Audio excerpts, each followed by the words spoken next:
kalau saya, Mas Anies kan selalu personifikasi sebagai orang kanan. Dengan Mbak Yeni, ini kan akan sangat saling melengkapi.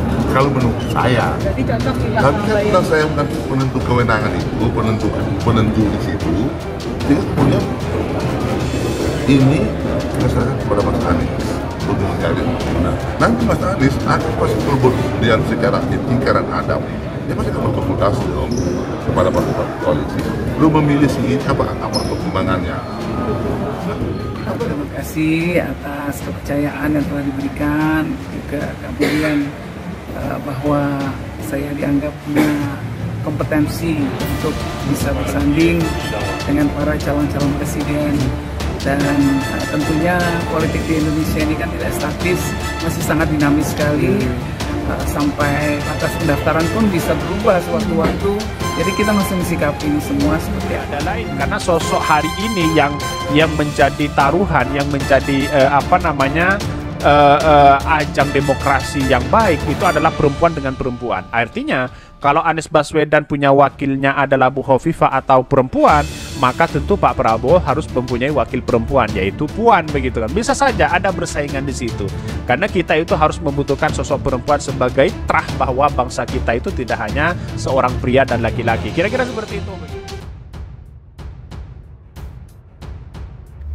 Nasdem ungkap Anies cari bakal cawapres yang bisa dongkrak suara di Jateng dan Jatim. Usul Hovifah atau Yeni Wahid.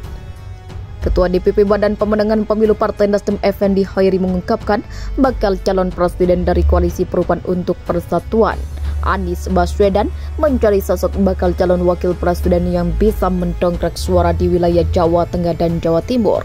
Effendi mengatakan suara Anies lemah di kedua wilayah tersebut sehingga memerlukan sosok yang mampu menutupnya. Faktor potensi untuk mendongkrak suara di wilayah yang lemah seperti di Jateng dan Jatim akan menjadi pertimbangan utama, ujar Effendi saat dimintai konfirmasi Selasa 8 Agustus 2023. Effendi mengatakan Nasdem mengusulkan nama putri presiden keempat Gus Dur, Yeni Wahid atau Gubernur Jatim Hovifah Indar Parawansa sebagai bakal cawapres Anies.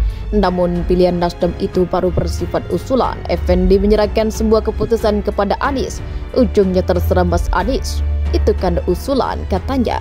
Menurut Effendi melihat latar belakang Anies yang merupakan guru, dosen, intelektual, dan peneliti, mantan Gubernur DKI Jakarta tersebut akan mempertimbangkan dari berbagai aspek dan faktor.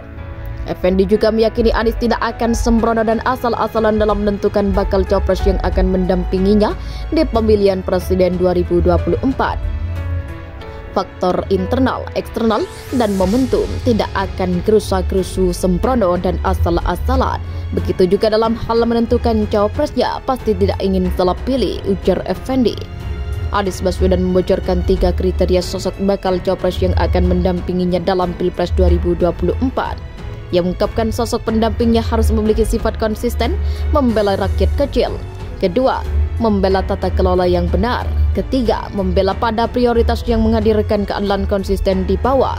Prinsip yang kita pegang itu, kata Anies saat berkunjung ke kampung nelayan di tempat pelayanan ikan, pelelangan ikan, Muncar di Banyuwangi, Jawa Timur pada 7 Agustus 2023. Anies mengatakan sosok yang akan dipilihnya adalah seseorang yang mempunyai niat untuk membesarkan yang kecil tanpa mengecilkan yang besar. Saat ditanya peluang untuk menggandeng Gubernur Jawa Timur Hovifah Indar Parawansa sebagai bakal cawapres, Anies hanya tersenyum. Ia hanya memastikan bahwa bakal cawapresnya akan diumumkan pada waktu yang tepat. Saat masih sedang dalam proses, begitu sudah sampai pada waktunya diumumkan, ujar Anies. Saat ditanya soal peluang Ketua Umum Partai Demokrat Agus Harimurti Yudhoyono sebagai bakal cawapres, Anies juga kembali tersenyum.